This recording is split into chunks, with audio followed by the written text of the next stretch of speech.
इस चैनल पे आपका फिर से स्वागत है दोस्तों।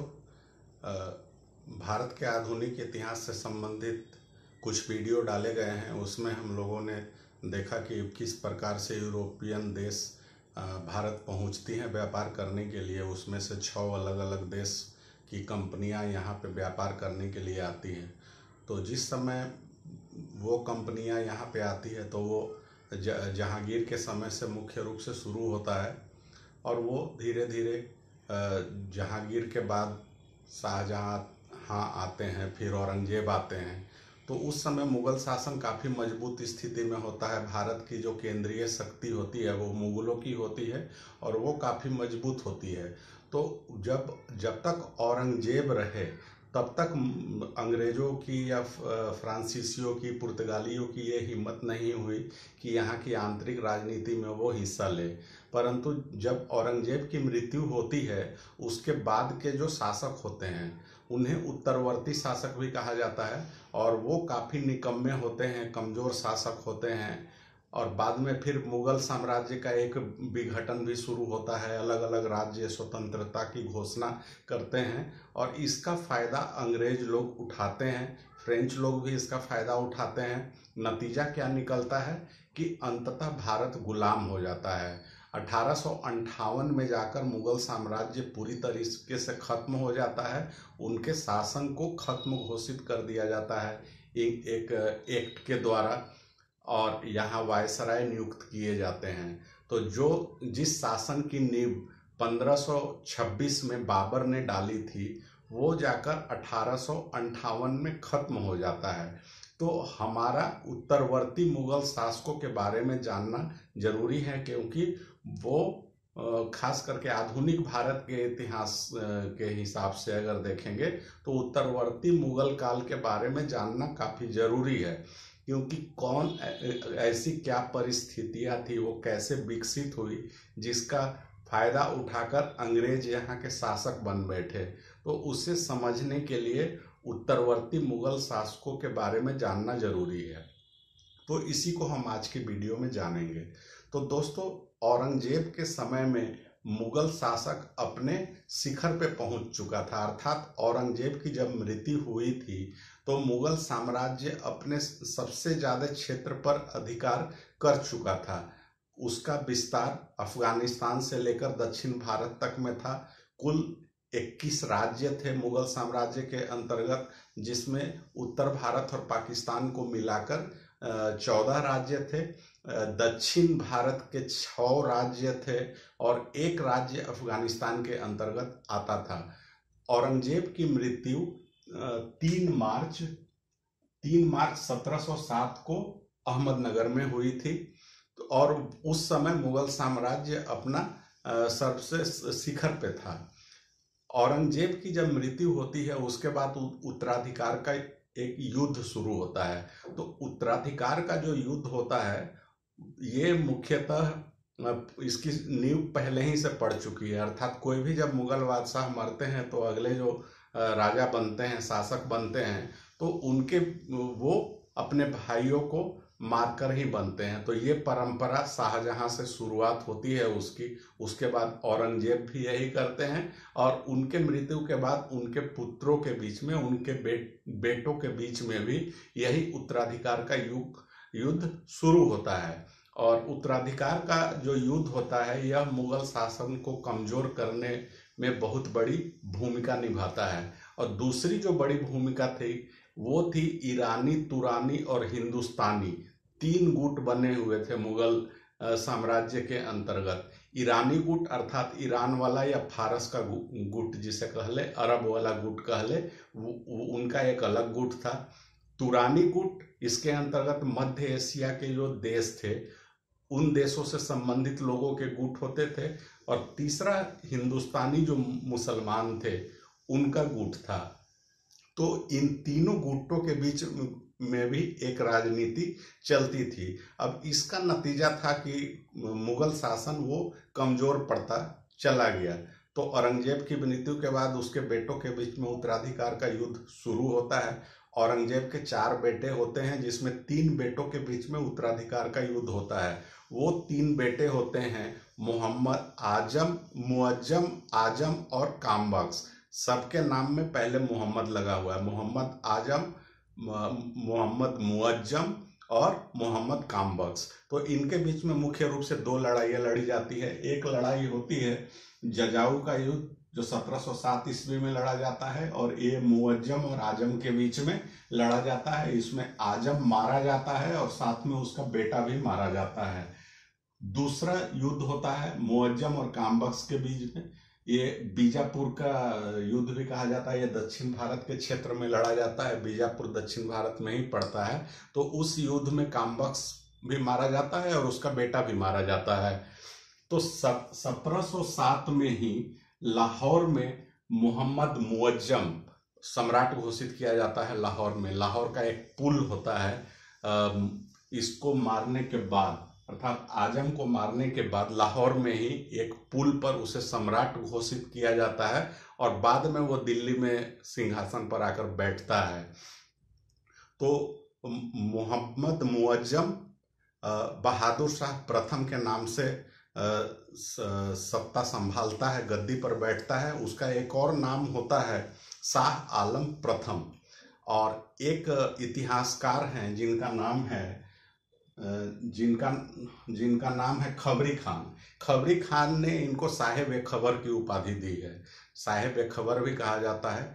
तो साहिब खबर क्यों कहा जाता है, उसके पीछे भी एक बड़ी मजेदार बात है। असल में बात क्या थी कि जब बहादुर शाह प्रथम गद्दी पर बैठता है तो उसकी उम्र 63 साल हो चुकी होती है, अर्थात वो एक बुढ़ा आदमी होता है। तो उसमें वो जोश नहीं था, अपने साम्राज्य विस्तार का जज्बा नहीं था।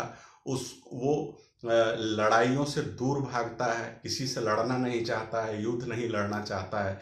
जाहिर सी बात है कि उसमें एक युवा जोश जो होना चाहिए इन सब चीज़ों के लिए, तो वो चीज़ नहीं था। तो वो शासन के प्रति और खास करके साम्राज्य विस्तार के प्रति बिल्कुल उदासीन था। इसी कारण से उसे साहिब बेखबर कहा गया। अब उसने नीति भी वैसी ही अपनाई, नीति, हालांकि उसकी नीति कुछ अच्छी थी, क्योंकि वो एक मेल मिलाप और सहिष्णुता की नीति को अपना कर चलता है। जैसे औरंगजेब ने जो नीति अपनाई थी, वो एक कट्टर मुस्लिम शासक की नीति उसने अपनाई थी। हिंदुओं के प्रति उसकी कट्टरता बहुत ज़्यादा थी, मराठों के प्रति, सिखों के प्रति भी वही बात थी। तो इस कारण से औरंगजेब के प्रति हिंदू लोग और सिख लोग वो नाराज भी चल रहे थे। तो उनकी नाराजगी को दूर करने के लिए, खत्म करने के लिए बहादुर शाह प्रथम ने एक नई नीति अपनाई कि सबको साथ लेकर चलना है और युद्ध से दूर रहना है। अब इसके लिए उसने क्या की, तो सबसे पहले मराठों के साथ में वो करता है कि औरंगजेब के समय में संभाजी के पुत्र होते हैं शाहजी, तो उसको वो छोड़ देते हैं, साहू जी होते हैं। तो साहू जी मुगलों के कैद में होते हैं, तो साहू जी को वो कैद मुक्त कर देता है। अच्छे संबंध बनाने के लिए मराठों से वो कैद मुक्त कर देता है, फ्री कर देता है। दूसरा, मराठों को दक्कन में सरदेशमुख वसूलने की वो छूट दे देता है। मराठों के बारे में जब हम पढ़ेंगे तो उसमें देखेंगे कि मराठे 2 तरीके के टैक्स लगाते हैं, एक सरदेशमुख और दूसरा चौथ। तो सरदेशमुख वसूलने का अधिकार वो दे देता है मराठों को। सिखों के प्रति उसकी नीति क्या होती है बहादुर शाह प्रथम की, तो सिखों के प्रति भी उसकी वही नीति होती है, मेल मिलाप और सहिष्णुता वाली नीति होती है। उसके समय में सिखों के 10वें गुरु गोविंद सिंह होते हैं, उनके साथ उसकी मुलाकात होती है बहादुर शाह प्रथम की, और खिल्लत की उपाधि भी देता है। परंतु उसी के समय में गुरु गोविंद सिंह की हत्या हो जाती है। तो सिख लोग पहले से ही, सिखों का मुगलों के साथ एक झगड़ा चला आ रहा था। 2 गुरुओं की ऑलरेडी हत्या हो चुकी थी, गुरु अर्जुन देव की हत्या हुई थी, तेग बहादुर की हत्या हुई थी। तो सिख लोग समझते हैं, ऐसा सोचते हैं कि इनके हत्या में भी बहादुर शाह प्रथम का हाथ है या उसका षड्यंत्र है। अब नतीजा ये निकलता है कि जो अगले सिख नेता होते हैं वो बंदा बहादुर होते हैं। वो मुगलों के से विद्रोह कर बैठते हैं। तो बहादुर शाह प्रथम के समय में यही एकमात्र विद्रोह था जो कि सिखों ने किया था। अब उस विद्रोह को दबाने के लिए वो खुद बहादुर शाह जफर लड़ाइयाँ भी लड़ते हैं और लोहगढ़ का किला होता है सिखों का, उस पर कब्जा कर लेते हैं और कुछ अन्य क्षेत्रों पर भी कब्जा करता है बहादुर शाह जफर। अन्य लोगों के साथ हिंदू राजा जैसे राजपूत लोग जो थे, राजपूतों के साथ अच्छे संबंध बनाता है, जजिया कर को कुछ क्षेत्रों पर समाप्त कर देता है, और बुंदेला शासक होते हैं छत्रसाल, उनके साथ भी अच्छे संबंध बनाता है। तो ये इसके कुछ काम थे। अब इसके समय में एक और महत्वपूर्ण घटना होती है कि 1711 में एक पुर्तगाली प्रतिनिधि मंडल बहादुर शाह जफर के दरबार में आता है। उसका नेतृत्व करते हैं जोशुआ कोटलर, और इस प्रतिनिधि मंडल में एक महिला होती है जूलियाना, तो वो भी आती हैं और जूलियाना को बीबी फितवा के नाम पे बीबी फितवा का एक उपाधि दी जाती है। अब बहादुर शाह प्रथम से जुड़े हुए ये महत्वपूर्ण बात थे, उनके नाम को आप ख्याल रखिएगा।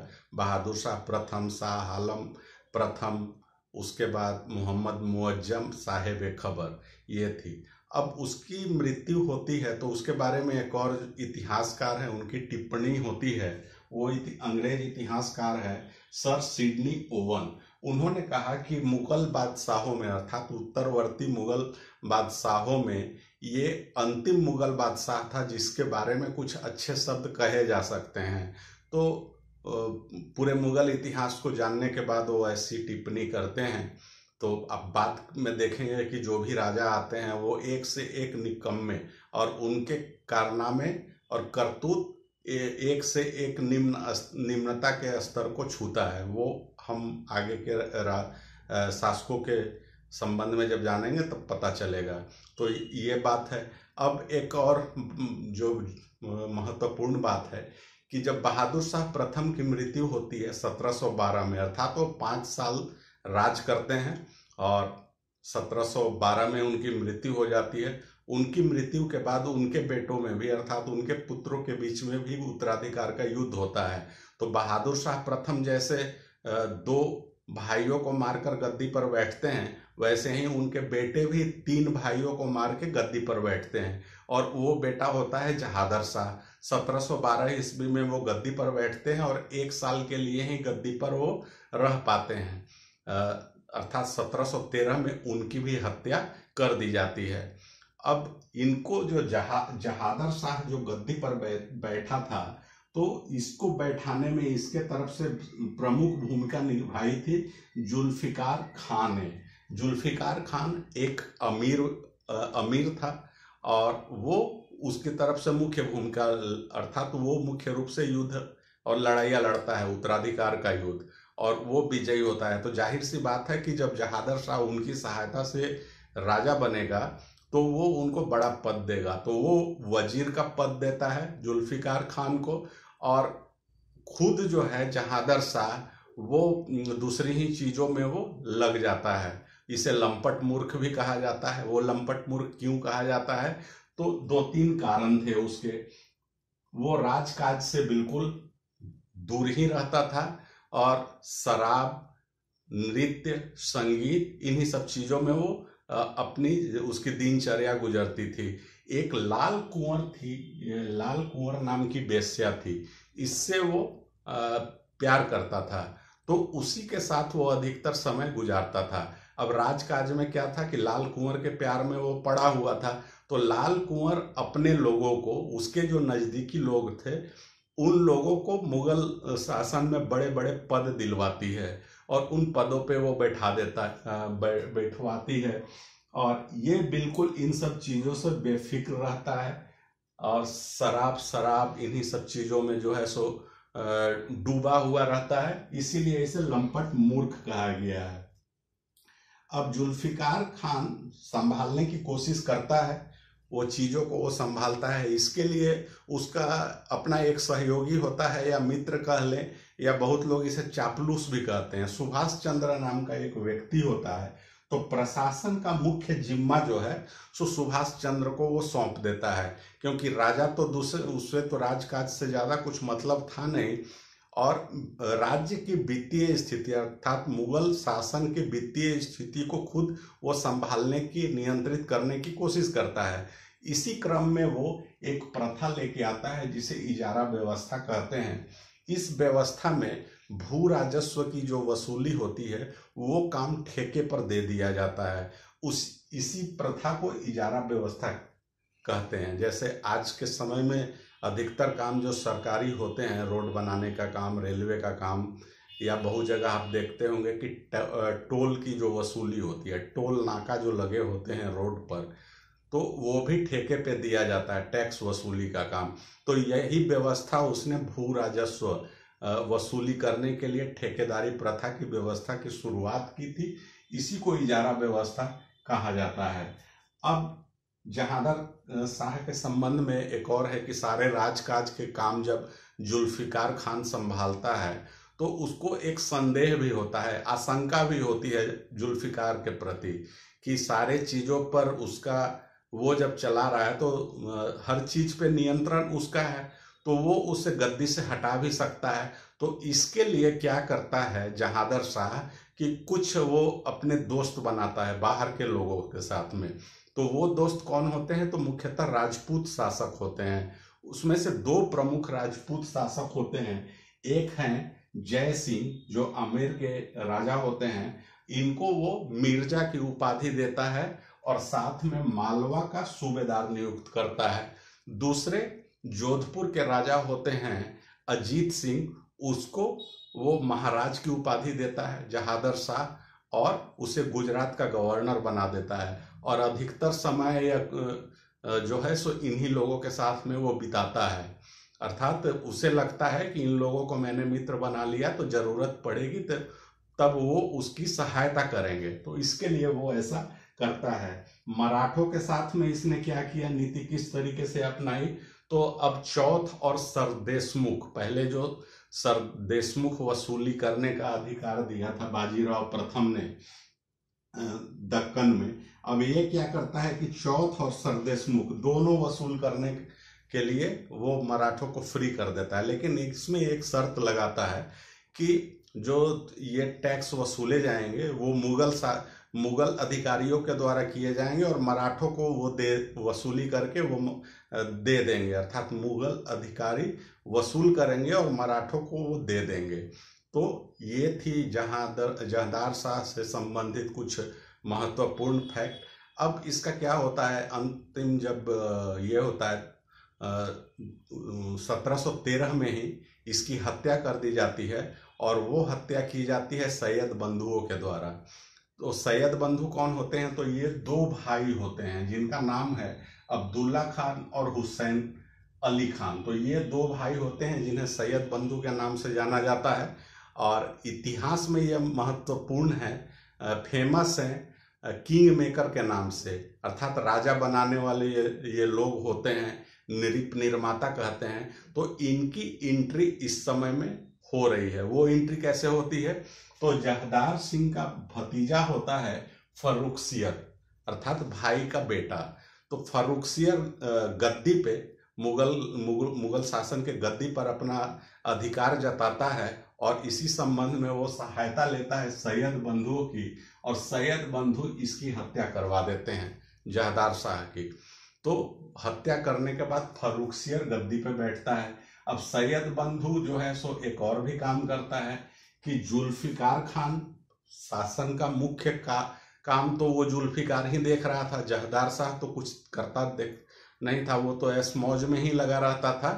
तो वो जुल्फिकार की भी हत्या करवा देता है, सैयद बंधु करवा देते हैं, और साथ में उसकी जो भी संपत्ति होती है उसे भी जब्त कर लिया जाता है। तो ये बात होती है। तो अब जब राजा फर्रुखसियर जब राजा बनता है 1713 में, 1719 6 सालों के लिए ये राजा रहता है, शासक रहता है। तो सैयद बंधु जाहिर सी बात है उन्हीं की सहायता से वो राजा बना है। तो दोनों भाइयों को महत्वपूर्ण पद देता है। जो अब्दुल्ला खान है उसको वजीर का पद देता है और हुसैन अली खान को मीर बख्शी का पद देता है।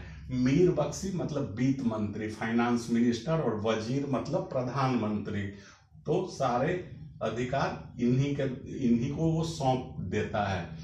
और खुद तो जो है उसी तरीके से, अर्थात एक जो परंपरा चली आ रही थी, एक से एक निकम्मे लोग हैं आ रहे हैं उत्तरवर्ती मुगल काल में, तो वो अधिकतर सूरा सुंदरी इन्हीं सब चीजों में डूबा रहता है, नृत्य संगीत सूरा और सुंदरी में। अब ये जो है एक और काम करता है कि जो जय सिंह को पहले मिर्जा की उपाधि दी थी जहदार शाह ने, उनको अब ये सवाई की उपाधि देता है, फर्रुखसियर। और अजीत सिंह जो जोधपुर के राजा होते हैं, वो अपनी बेटी की शादी फर्रुखसियर से करते हैं। अब इसके समय की एक और महत्वपूर्ण घटना होती है। 1716 में बंदा बहादुर की हत्या की जाती है, फांसी दे दी जाती है दिल्ली में। उन्हें पकड़ लिया जाता है, पहले काफी ज्यादा टॉर्चर किया जाता है बंदा बहादुर को, और अंततः उन्हें फांसी दे दी जाती है दिल्ली में। तो ये काफी महत्वपूर्ण घटना होती है। बहादुर शाह प्रथम के समय से ही एक संदेह का वातावरण निर्मित हो चुका था मुगलों और सिखों के बीच में। तो उनका विद्रोह जारी था, सिखों का विद्रोह मुगलों के प्रति जारी था। तो उसी क्रम में इन्हें पकड़ा जाता है और फांसी दे दी जाती है। फिर 1717 में हम लोगों ने देखा था कि इंग्लिश ईस्ट इंडिया कंपनी को एक शाही फरमान जारी किया जाता है। उसमें फ्री व्यापार करने का अधिकार दिया जाता है, टकसाल खोलने का अधिकार दिया जाता है, और सूरत में भी फ्री व्यापार करने का 10,000 वार्षिक किराया, बंगाल में 3,000 वार्षिक किराए पर मुक्त व्यापार करने का अधिकार दिया जाता है। दस्तक या परमिट वाली प्रथा, अर्थात उनको जब फ्री व्यापार करने का अधिकार दिया जाता है तो उसके लिए एक पहचान पत्र जारी किया जाता है। उस पहचान पत्र को दस्तक बोला जाता है या परमिट, जिसको दिखलाकर वो पूरे रास्ते में चुंगी से बच सकते हैं। तो जो भी पोस्ट होते हैं जहाँ पे कि राजस्व की वसूली होती है, चुंगी का वसूल किया जाता था, तो वहाँ पर ये दिखलाया जाता था, उसी को दस्तक या परमिट कहा जाता है। अब 1719 में एक और घटना होती है, महत्वपूर्ण घटना होती है कि फर्रुखसियर को अब एक डर होता है सैयद बंधुओं के प्रति, तो वो उनको अपने रास्ते से हटाना चाहता है और सैयद बंधु भी फर्रुखसियर को हटाना चाहते हैं। दोनों को एक दूसरे के प्रति डर एक उत्पन्न होता है। तो सैयद बंधु में से छोटा भाई जो हुसैन अली खान होता है, वो क्या करता है कि मराठों के साथ में एक संधि करता है। मराठों के एक पेशवा होते हैं, उनका नाम है बहादुर सैयद, हाँ, पेशवा बालाजी विश्वनाथ। इनके साथ में एक समझौता किया जाता है जिसे दिल्ली की संधि का नाम दिया जाता है। इस संधि में सैयद बंधु ये सहमति बनती है उनके बीच में कि सैयद बंधुओं को अगर आवश्यकता पड़ेगी तो वो मराठे उसकी सहायता करेंगे। अब मराठों की सहायता से ही ये फर्रुखसियर की हत्या कर देते हैं 1719 में। पहले उसे गद्दी से हटाया जाता है फर्रुखसियर को, उसके बाद अंधा कर दिया जाता है और उसके बाद 10 दिन के बाद हत्या कर दी जाती है। तो इस तरीके से फर्रुखसियर का खेल हो जाता है खत्म।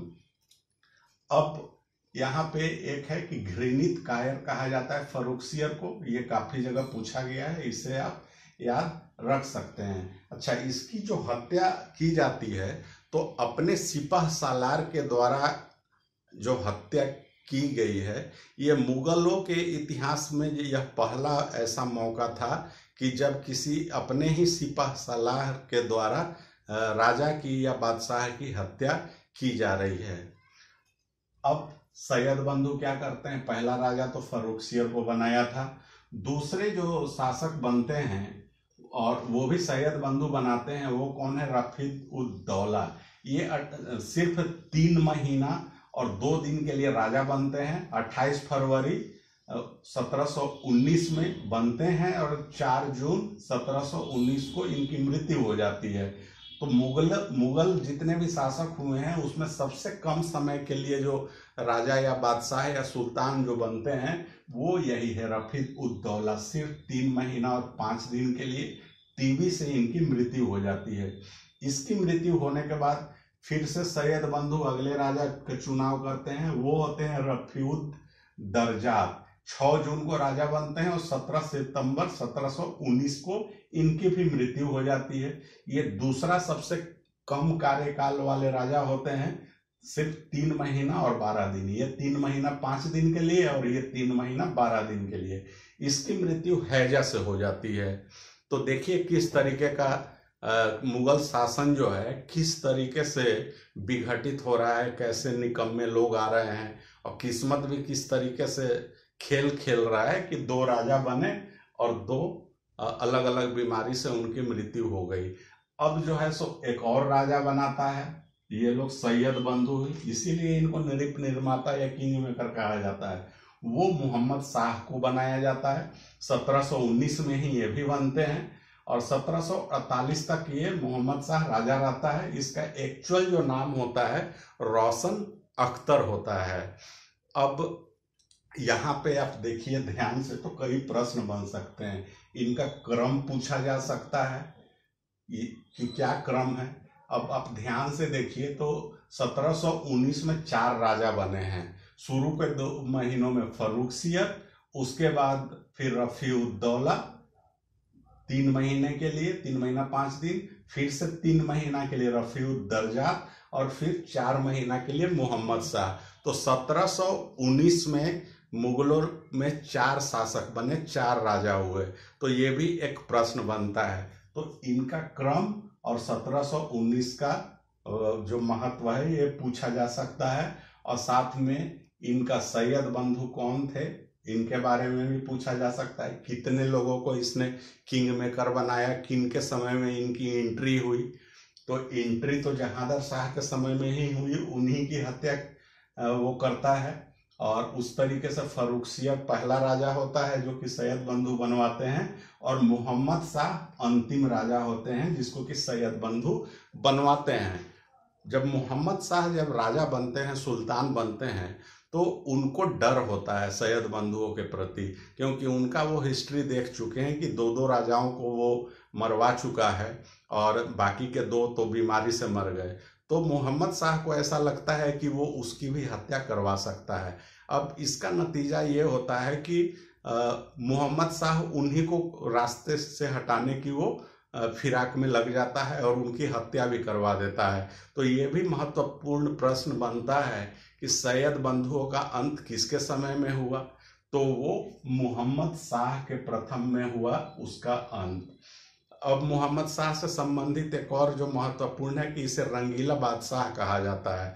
तो रंगीला बादशाह इसलिए कहा जाता है कि ये भी नृत्य, संगीत, सुरा सुंदरी में ही लगा रहता है। राजकाज के काम से वो विमुख रहता है, अर्थात वो लापरवाह की तरह एक शासन करता है, ज़्यादा मौज मस्ती पे ध्यान देता है, उन्हीं चीज़ों में लिप्त रहता है। इसी कारण से उसे रंगीला कहा जाता है, रंगीला की उपाधि दी गई है। इसके समय में बहुत सारी महत्वपूर्ण घटना घटी है। मोहम्मद शाह से संबंधित कई प्रश्न बनते हैं। एक तो इन्होंने देख लिया अपने सैयद बंधुओं का अंत हुआ, उनकी हत्या करवा दी, उसका जो नाम है रोशन अख्तर। उसके बाद रंगीला बादशाह उसे बोला जाता है। अब इसके समय में कुछ महत्वपूर्ण घटनाएं हैं। वो है 1739 में आक्रमण होता है नादिर शाह का। नादिर शाह ईरान का शासक होता है, फारस का शासक होता है।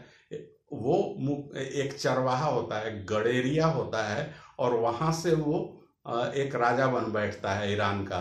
अब उसे भारत के बारे में बहुत ज़्यादा ये सुन रखा था कि ये सोने की चिड़िया, बहुत ज़्यादा धन दौलत है, तो वो धन दौलत के लिए ही भारत पर आक्रमण करता है।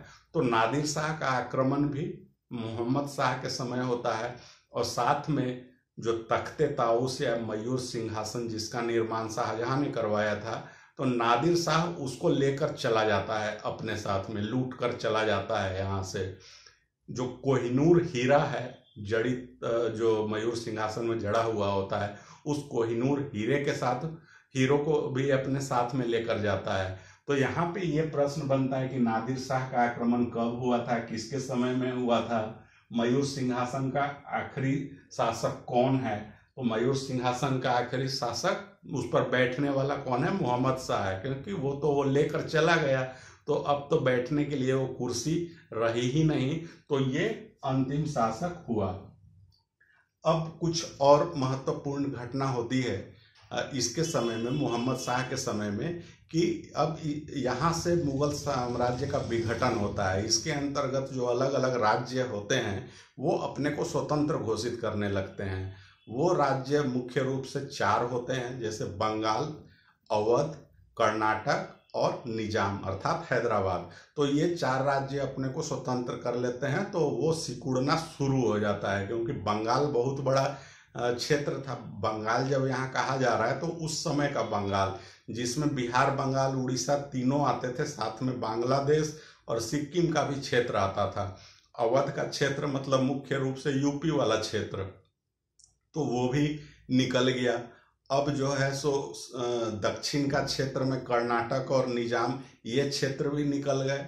तो बहुत बड़ा हिस्सा इससे स्वतंत्र हो जाते हैं और वो छोटा होने लगता है मुगल साम्राज्य। तो ये कुछ महत्वपूर्ण घटनाएं हैं मोहम्मद शाह के संबंध में। अब इसको हम आगे की वीडियो में थोड़ा विस्तार से जानेंगे, क्योंकि नादिर शाह का जो आक्रमण हुआ था तो उससे जुड़े हुए कई फैक्ट्स हैं और उनको जानना जरूरी है। वहाँ से प्रश्न बनते हैं और एग्जाम्स में पूछे जा सकते हैं, तो उसको हम अगले वीडियो में देखेंगे। तो दोस्तों, हम उम्मीद करते हैं कि ये वीडियो आपको पसंद आया होगा। इस वीडियो को आप आगे बढ़ाइए शेयर करके, और जो भी एग्ज़ाम्स की तैयारी करने वाले लोग हैं, बीपीएससी या पीसीएस की मुख्य रूप से, या यूपीएससी, तो उन स्टूडेंट्स के बीच में, छात्रों के बीच में इस वीडियो को आगे बढ़ाइए। उम्मीद करता हूँ कि आप जो है सो इसी तरीके से हमारा सहयोग करेंगे, और इसको आप सब्सक्राइब कर लीजिए और नोटिफिकेशन वाली घंटी जरूर बजा दीजिए। धन्यवाद दोस्तों, मिलते हैं फिर अगले वीडियो में।